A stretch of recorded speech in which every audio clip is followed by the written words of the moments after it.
आज बात करते हैं उस कहानी की कि कैसे यूरोप के एक छोटे से देश ने हजारों मील समंदर पार करके पूरब में एक बहुत बड़ा साम्राज्य खड़ा कर दिया।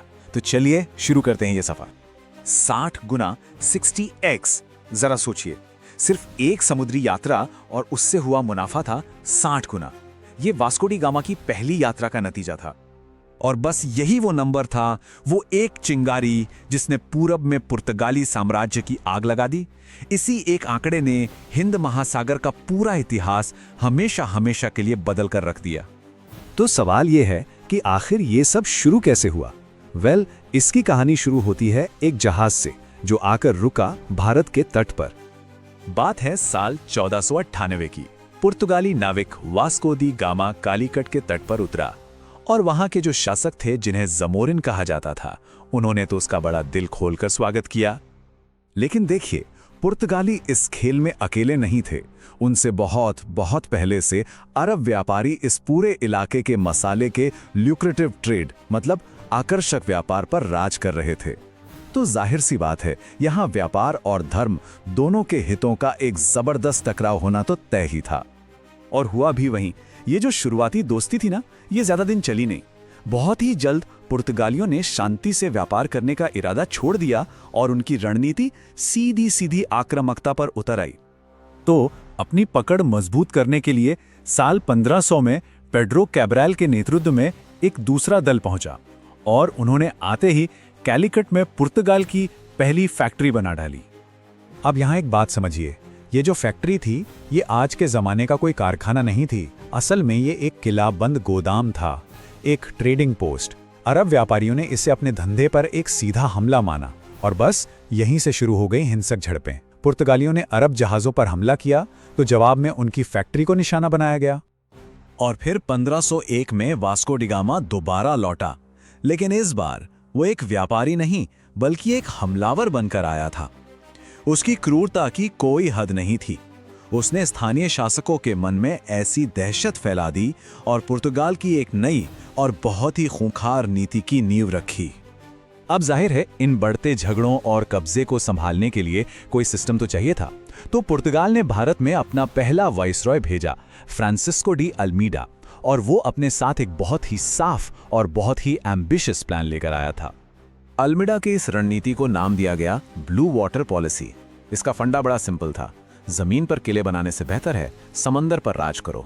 लक्ष्य एकदम साफ था, हिंद महासागर के मालिक बन जाओ और फिर यहां से गुजरने वाले हर जहाज को पुर्तगाल से परमिट यानी इजाजत लेनी पड़ेगी। अब पुर्तगाल की इस दादागिरी ने उनके सारे दुश्मनों को एक साथ ला खड़ा किया। मिस्र, गुजरात और जमोरिन, इन सब ने मिलकर एक शक्तिशाली नौसेना तैयार की ताकि पुर्तगालियों को सबक सिखाया जा सके। और शुरुआत में ऐसा लगा कि वो कामयाब भी हो गए। दीव की लड़ाई में पुर्तगालियों की बहुत बुरी हार हुई और इसी लड़ाई में अल्मीडा ने अपने बेटे को भी खो दिया। लेकिन ठीक 1 साल बाद अल्मीडा बदला लेने लौटा और इस बार उसने दुश्मन के पूरे बेड़े को ऐसा कुचला कि हमेशा के लिए हिंद महासागर में पुर्तगाली नौसेना का दबदबा कायम हो गया। तो अल्मीडा ने समंदर तो जीत लिया था, लेकिन उसके बाद जो वायसरॉय आया, अल्फांसो डी अल्बुकर्की, उसकी सोच और भी बड़ी और भी दूर की थी। अल्बुकर्की का मानना था कि सिर्फ समंदर पर राज करना काफी नहीं है। उसका तर्क यह था कि अगर जमीन पर आपके मजबूत अड्डे ना हो तो समुद्री ताकत भी सच पूछे तो खोखली ही है। उसने एक बड़ा सीधा सा सवाल उठाया, क्या सिर्फ लहरों पर हुकूमत करना काफी है? और यहीं दोनों वायसरायों की सोच का फर्क बिल्कुल साफ हो जाता है। एक तरफ थे अल्मीडा जो समंदर पर कब्जा चाहते थे यानी ब्लू वाटर पर राज, और दूसरी तरफ थे अल्बुकर्की जो जमीन पर कब्जा चाहते थे, मतलब मजबूत किलों से पूरे इलाके पर कंट्रोल। अल्बुकर्की का प्लान बहुत मेथोडिकल, मतलब एकदम सोचा समझा और सटीक था। उसका मकसद था हिंद महासागर के हर अहम समुद्री रास्ते, हर चोक पॉइंट पर कब्जा करना। गोवा, फिर मलक्का, फिर उर्मुज, एक एक करके उसने इन सभी जगहों पर अपने अड्डे बना लिए और इससे पुर्तगाली किलों का एक ऐसा नेटवर्क तैयार हुआ जिसे भेद पाना लगभग नामुमकिन था। और अपनी इसी दूरदर्शी सोच और जबरदस्त कामयाबी की वजह से अल्बुकर्की को ही पूरब में पुर्तगाली शक्ति का असली संस्थापक, द रियल फाउंडर माना जाता है।